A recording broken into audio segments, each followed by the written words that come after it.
Hi guys, thanks for tuning to this episode of the Nick Egan Times. We have an awesome guest on this episode. We have Jennifer McGill. Jennifer McGill began her career as a Mouseketeer cast member on the Disney Channel's New Mickey Mouse Club at age 10. She is a motivational speaker, recording artist, songwriter, worship leader, writer, vocal producer, and performance coach with over 30 years of experience in front of audiences around the world. Jennifer has collaborated with talents including Christina Aguilera, Boyz II Men, Carman, Chasez, Jason Crabb, Diana Degarmo, Celine Dion, Gosling, McKnight, Will Smith, Britney Spears, Justin Timberlake, TLC, and Vanessa Williams, just to name a few. It's amazing. Welcome, Jennifer, and here to promote her virtual concert on Saturday, February 27th. Thanks for coming on my podcast. Absolutely. Thanks for having me, Nick. My pleasure. How's it all going over there? It's great. We in Nashville, we have very strange weather. It's really never the same day twice, and we're actually coming upon maybe a little bit of snow in the next week, so we're all excited. Sure. Yeah. So things are going great. Yeah. Business is good. I was just telling you before we started, I've been editing some lyric videos, which is a passion of mine kind of later in my career. I'm enjoying that, and teaching. It's great. Every day's a little different, and I love it that way. Amazing. How have you handled life, and how's it been through the pandemic since it's begun?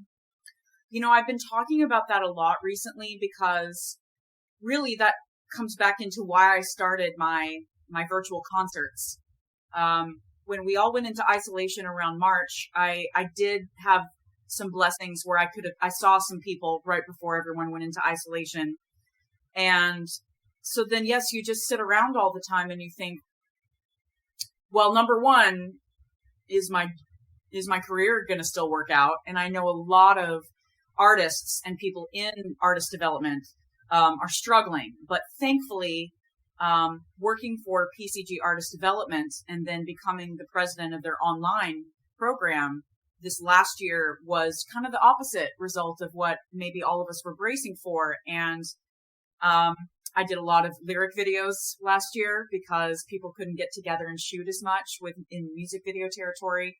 So honestly, I didn't worry for long, but then it really cleared my mind to think on other people and what was going on. And that is why, with all the strife between racism, COVID, there was just a lot of uproar, and rightfully so. A lot of issues were being addressed in a different way last year. I felt the anxiety and the struggle of that, but I also felt very helpless for many reasons. And so I decided the best thing I could do is to gather my fans and the people who support me and point them in the direction of charity, point them in the direction of let's give to people who need it right now in certain ways. And so I developed a Stage It concert, it's very casual. I just sing a bunch of Mickey Mouse Club songs and songs from my 2017 album. I take requests, and we are a small but mighty tribe who gives back. We gave back over $3,500 last year to No Kid Hungry and the NAACP, and I matched a portion of those proceeds to Pastors Discipleship Network, specifically to help out a few of my cousins' contacts in Uganda, where civilization was getting very difficult in a whole different way than maybe what we see in America. So I was satisfied that I was doing something in my lane, something that I really could do well, that would point this attention and focus towards people who really needed it, because I was okay. And it's hard.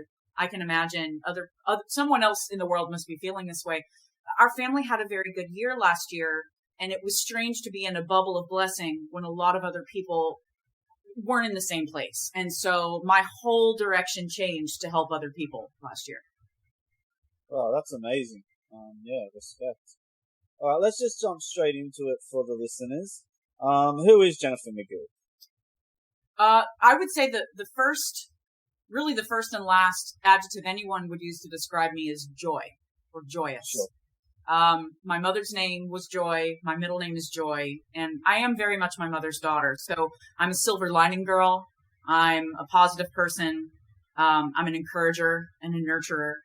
And so it was interesting to be shaped by such a harsh and judgy career, such as show business, because I believe for me, it made me more sensitive to the needs of artists, especially the young ones who go into the business as young as I did, which was 10, as far as signing my first contract professionally. I'd been on the stage ever since I was, in preschool. So I knew I wanted to do what I loved from the very beginning, but it's way easier said than done. Some people don't even know yet in their teens or 20s if artistry is going to be, their career. It's a very difficult business on all fronts, but I believe that I've been shaped in the way that I have in order to help. Like I said, all parts of my career are to serve others now. And so I believe I'm a servant. I believe I'm someone who's supposed to love on people and nurture them, but really it all boils down to joy. I want to be an example of joy in the hard times and the good times. Fantastic. Take us back. Tell me about life growing up, and your family and everything on those side of things. I was born and grew up in a very small town, Denison, Texas. My mother and I were by ourselves for a little while, my first few years, before my dad came along, who adopted me, and I have his last name. And my family grew a lot, but we were a very simple family. We didn't have a lot of extra money to throw around. And this was the day of, 8 tracks were kind of leaving, but we were starting to order karaoke tracks from cassette tape companies. That's what I grew up in. So everything took forever. And I had a mother who sewed and glued costumes together for me to be in dance competitions. Not dance. I mean, I did move, but I'm a singer. That's real. I just loved all the big high notes. And so some people go into certain sports like soccer, football, etc. I went into singing competitions. And so very quickly from a very young age, most of what I was concerned with was music, was singing and competing. But in my private life, I would just dig in the dirt, play on the swing set. Anytime I won a crown, I would just take it home and play dress up. So I was definitely an outdoorsy, imaginative little girl. But I knew from the beginning, with the support of my family, that I just wanted to go be a singer. Sure. And let's go back to, how did it transpire you going into be a Mouseketeer and a cast member on the Disney Channel? How did that all happen from, obviously, I guess it's relevant to obviously what you were doing and talking about just then, but how did that all transpire? The odds are almost unbelievable because I did not have any, like I said, we weren't wealthy. We didn't have any connections. It was, to me, it was just, I guess it was destiny, because one of my last competitions when I was 10, I was very successful there. And one of the judges was a children's agent out of Dallas, Texas. And on a handshake, she represented me. And basically the first audition she got me was the show. And wow. I can tell you there were plenty of blonde-haired, blue-eyed little girls that they auditioned. And I don't know why they chose me, except the casting director was the same throughout all the seasons of the new Mickey Mouse Club. And he saw something in me. I think he's explained it like it was raw talent. There was a glimmer in my eyes, but they were looking for kids who were a little rough around the edges, who weren't robots, who didn't have it all figured out. They wanted real kids, who could relate to other real kids in the audience. And I was an exceptional ham. So they knew I would be great at the comedic skits. And as I grew on the show, I definitely sharpened my skills in all of my comedic acting and, of course, all the singing. So in retrospect, I was a great choice because I loved that job. And I stayed there the whole time, all 7 seasons, including the pilot. But I was a needle in a haystack. And I cannot imagine the job back in the day when you had to show up in person or submit a VHS tape in order for them to see you. And then them getting back to everybody and organizing in-person final auditions in Orlando. It was a huge movement to get like 13 kids on a television show. But I made it. And I cannot tell you why, besides what I just said. It was just the right moment, the right time. I was prepared enough, and I was right for the job. Amazing. How did that change your life for better or worse going into the future?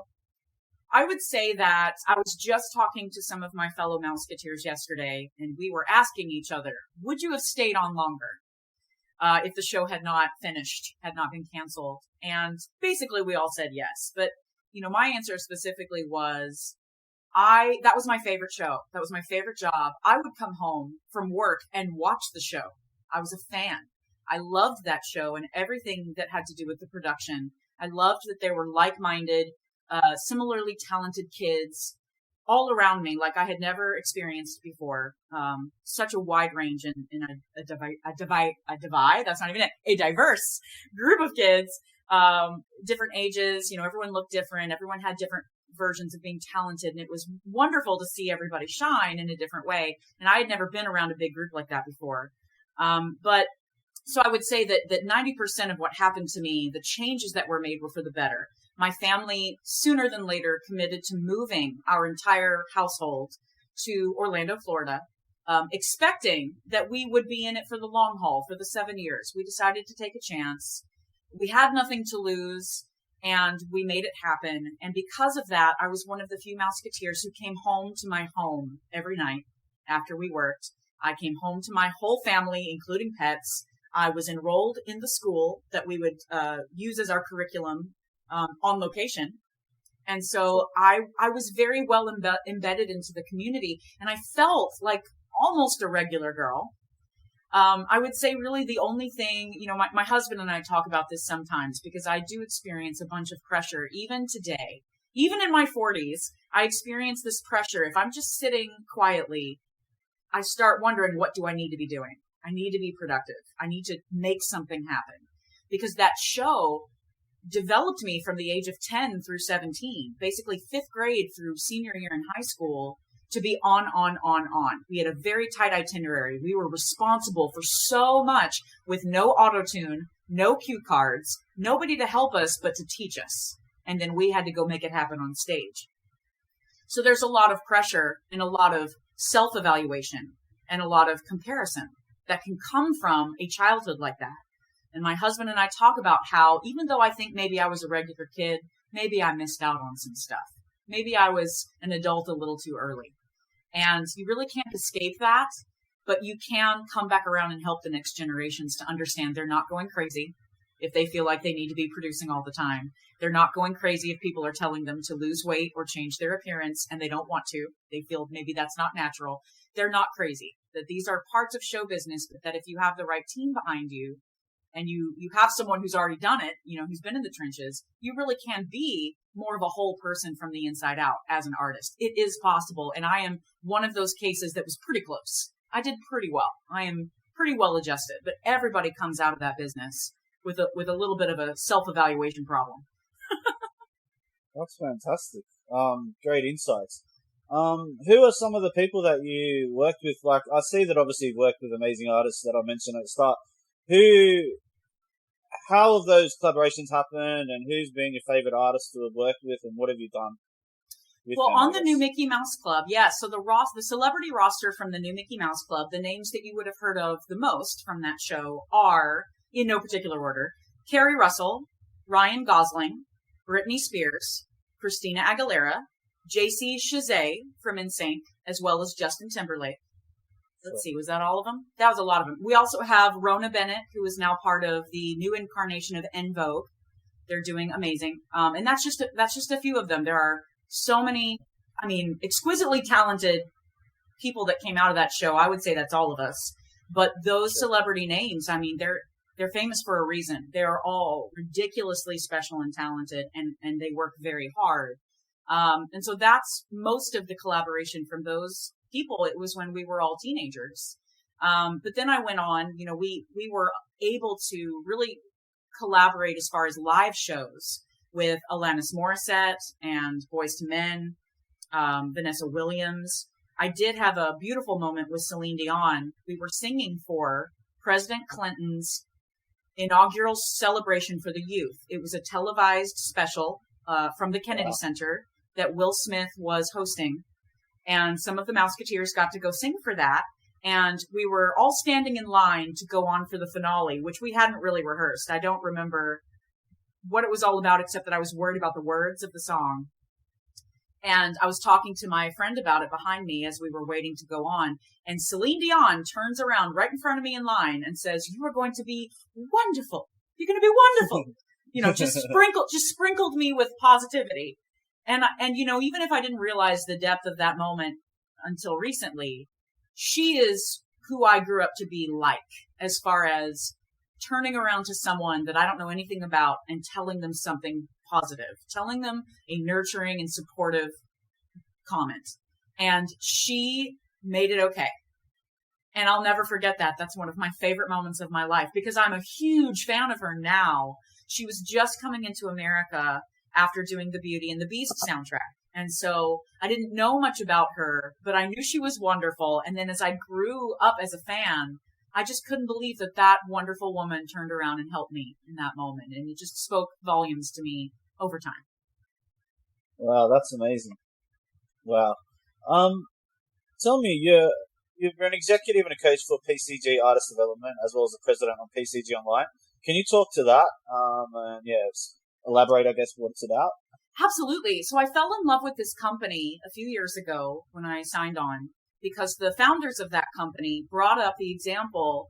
And it's so interesting because now she's back in the news and I won't get too specific, but they saw back in the day, many years ago, some struggles that Britney Spears was going through. It was a very big press thing, of course. And they had a big heart, like I do now, for young artists. And the team that supports them and how they are guided or misguided.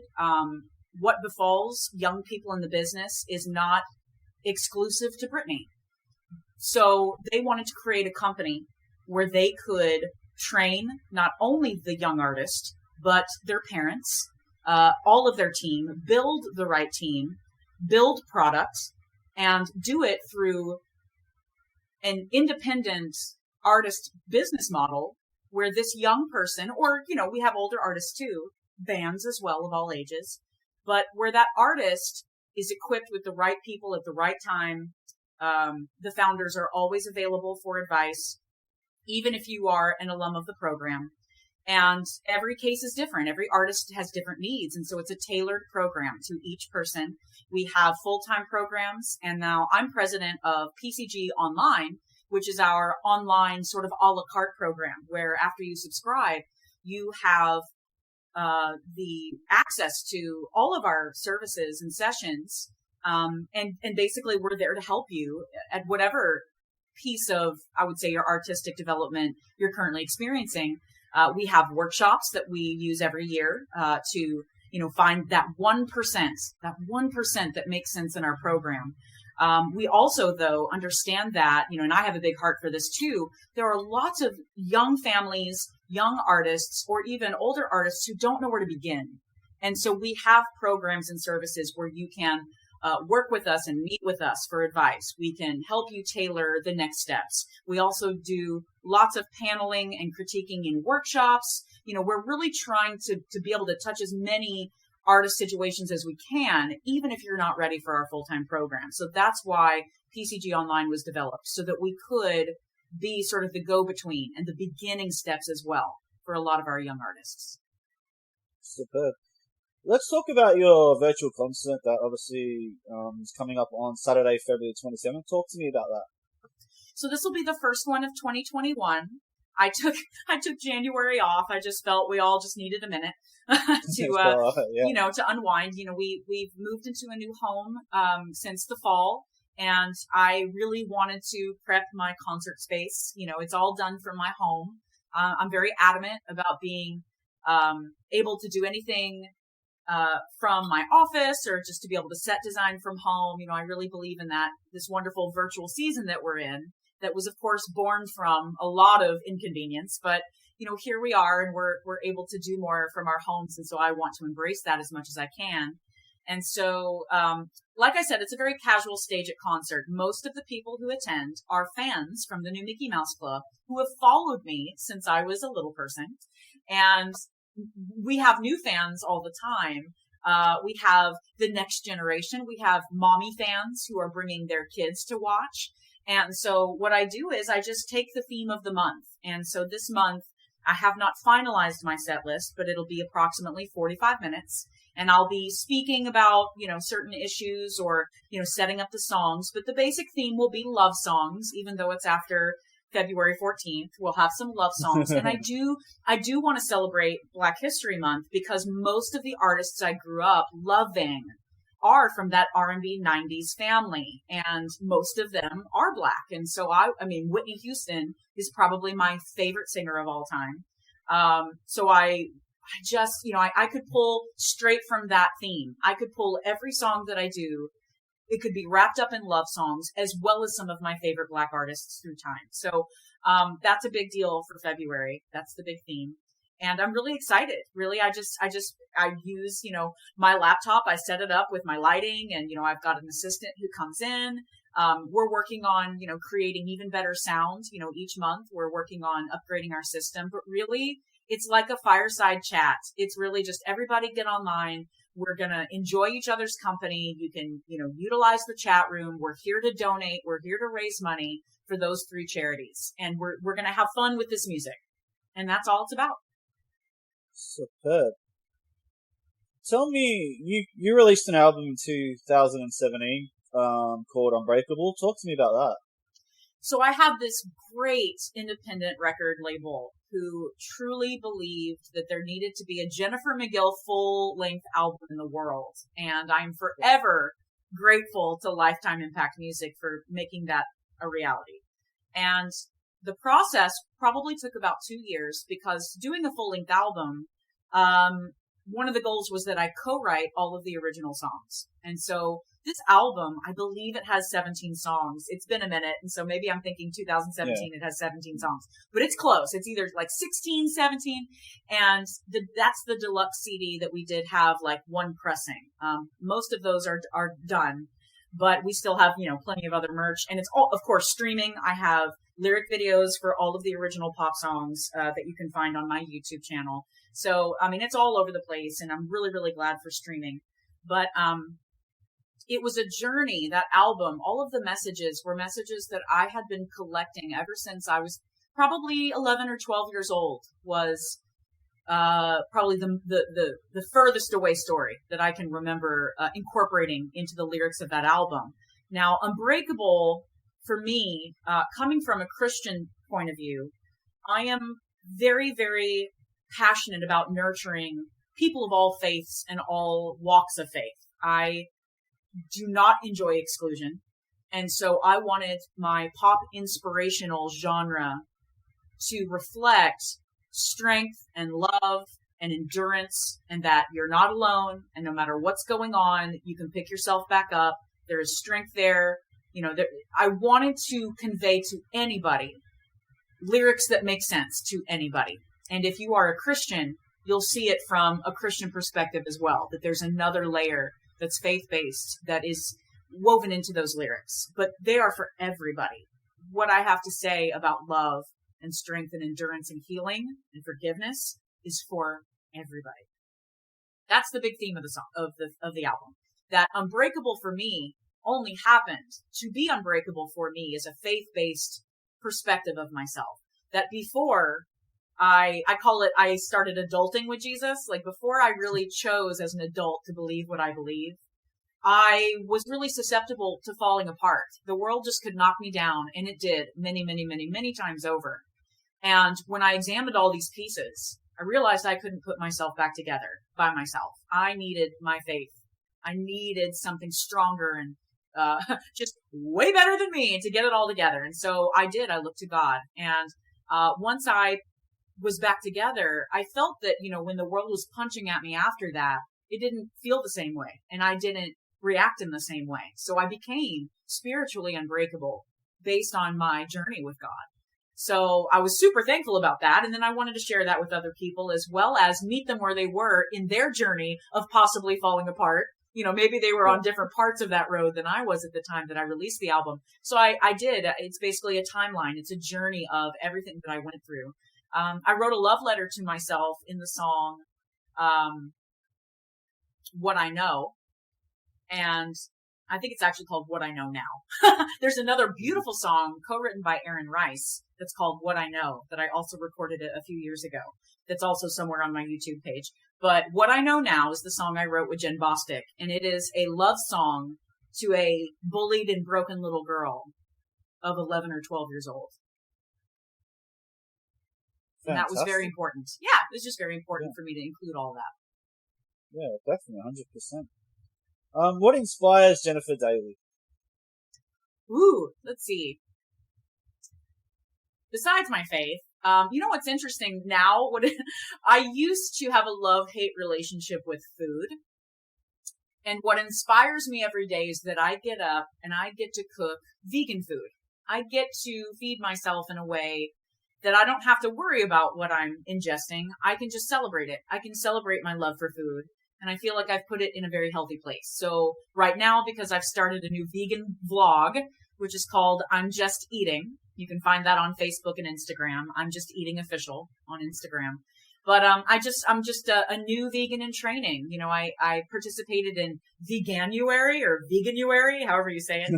And it just got me really inspired. You know, I'm also inspired by my family.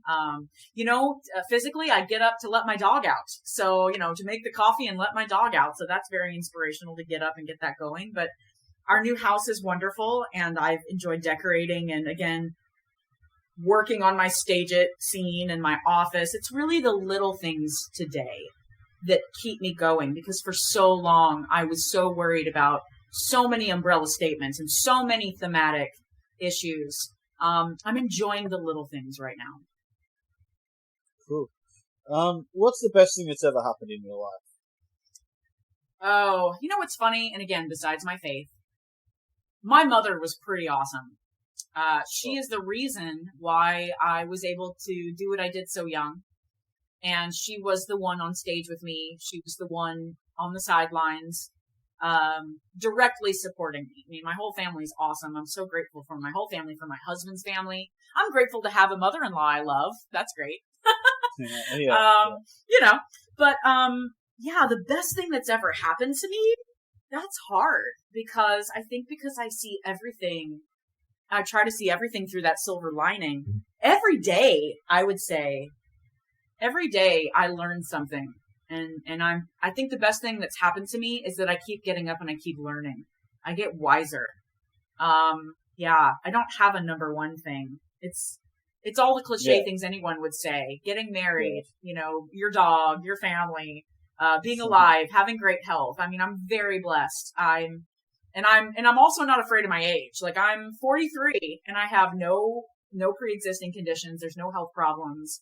I'm really blessed that I can still get up and serve people and do what I got to do. I know that I'm not old, but depending on who's watching, you know, this is the time where I feel like all our friends start talking about things falling apart. And so far so good. You know, I feel like I've really been able to dedicate the time to wholeness. So I'm just really thankful for a lot of stuff. There isn't just one thing, but my mom was kind of the best thing ever. Awesome. If you were 18 again and you could do anything differently, what would you change? You know, I have that thought a lot. I can't say, I mean, I do have regrets. Everybody does. I can't say that going back and changing anything would actually make me wiser and better off today. But I believe that if I could start at about that 11-year-old, 12-year-old place when I first started on the show, knowing what I know now about self-confidence and really beating down the idea that I have to compare myself or measure up to other people's standards, I think that would have really shaped me in a very internally and emotionally different way.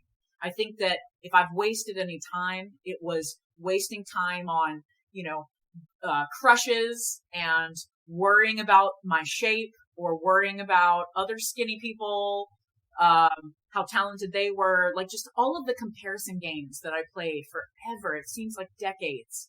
That beat me down more than anything physically in life. And so if I could go back, I would want to go back with the knowledge that I am enough and that I'm fabulous. You know, I think everyone would like to go back. Thank you. But like 11 years old was around the time that I started questioning that. That's when I'd live it all over again just to change that. I would.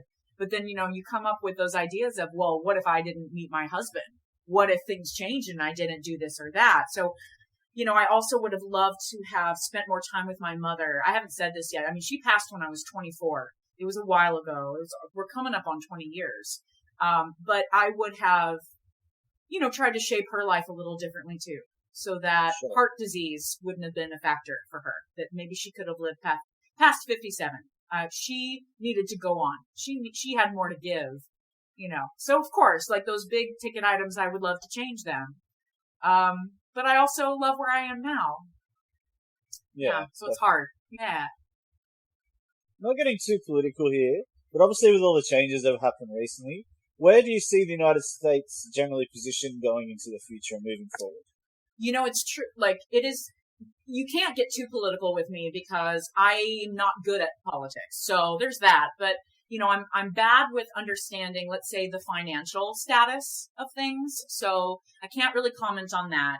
What I am looking forward to is further exploration of civil rights, further exploration of the little guys taking care of people. But I also understand that there always has to be a balance. And because I don't know enough about politics, I can't describe what that would be. But I flourish in a place where people are nurtured and people are not forgotten and taken care of and supported. And so I'm hoping that this is a season of a lot of brokenness being worked on. Excellent. Have you done any traveling internationally, or obviously you've done some domestically? Yes. One of my I forget the term, like bucket list places to go is actually Australia. I have not been to Australia or New Zealand. You're coming. Right? I would love to come over. I would love it. But I have actually done a lot of traveling. I have performed in Germany. I'm not going to remember all of them, but Germany, Scotland, Iceland, England. I've visited Japan and China. I've performed in Saudi Arabia. I know there's more, but there's that. No, I said Saudi Arabia. I feel like Poland. I think we had one in Poland and Hungary. Just lots of great, I didn't stay there very long. It was really, you just keep going. It's a tour. So, you just keep moving around. But I adore travel. I adore it. I love seeing new places. And, I've been all over America too, of course. And I miss it. And I'll always travel as much as I can. I know this isn't the season for it. But in comparison, my husband really hasn't traveled outside the United States. So I can't wait to have that time with him to be able to possibly even travel to places neither of us have been. Where was your favorite place that you did internationally travel to, like in Europe? I have moments. Like I have moments in certain places, for different reasons. So again, I guess I don't have a favorite. I love cliffs for some reason. Cliffs and lighthouses and castles. So there was a beautiful cliff and lighthouse in Iceland. We were in Keflavik, which was the USO base. Sure. And we performed there and it was super windy. So I just enjoyed hearing about the culture of that area and, experiencing basically almost being blown off that cliff. It was so strong, those winds. It was really incredible. There was a beautiful castle, I'm probably going to mispronounce it, in Scotland called Dunatar or Dunatar, I'm not sure, with the most stairs that you've ever climbed. But I love exploring old buildings, thinking about how they were made and how life would have been there. I loved Scotland because I remember I actually went there twice. Once for a high school trip where we did a show for the Fringe Festival there.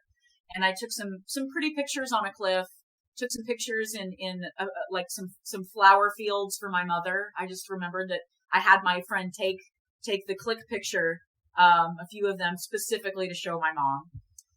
So that was really cool, but I love cliffs. I actually love heights, So I think, another bucket list would be, gosh, I can't imagine this ever happening for me, but I would love to climb Mount Fuji. I would love to get one of those stamps, like those sticks that you put all the stamps on it. That sounds amazing. I love climbing. So yeah, I guess those are a few of the beautiful times, but my favorite trip, mostly because it was the longest, was when I was touring through Germany with a Michael Jackson tribute show. I was the only female in the cast. And I would take walkabouts where I would wake up. This sounds kind of funny, but I'd wake up at about 10 a.m. in Germany on our tour bus because we stay up so late. And I would have breakfast, and then I would look around 360, and I would find the tallest building, and I would walk to it, which is incredibly ignorant to think that my safety would not be an issue. So I do not advise people to just go out and, wander. But that's exactly what I did. Before cell phones, I didn't have any way of contacting anyone. I just went off on my own usually, but 9 times out of 10, it would have been a church steeple. So then I would go in, I would take pictures of all the signs in German, and I would take all the pictures of all the beautiful, I don't know, whatever was in there, all the sculptures and, it's the Stations of the Cross. I didn't know there were so many ways to make that happen, like wood carvings, stone carvings, stained glass, like all these sculptures. And then I would take it home. And after our show that night, I would look up all of the words of the signs and I would put together a blog and talk about my trip and weave in my spirituality and talk about where I went and when it was built and what the signs said. And I would just issue it, to the world. So that was I guess now people do that as influencers. It's like a thing now. But back then I just did it because I was compelled to. And if the stars ever align and I'm allowed to be an influencer in that way, so be it. Because I always will love to travel and talk about my experiences. Amazing. Jennifer, thank you for joining my podcast. I do appreciate it. It's been a great time, and I wish you all the best with your virtual concert and everything else you're doing in life. I think you're in a great trajectory. I think you're on top of your game, and I really look forward to seeing you prosper into the future. Thank you, Nick. I wish all the same for you. I'm so excited to be here. I really, really appreciate the time. Really. Cool. Thank you. Have a great day. You too. Bye.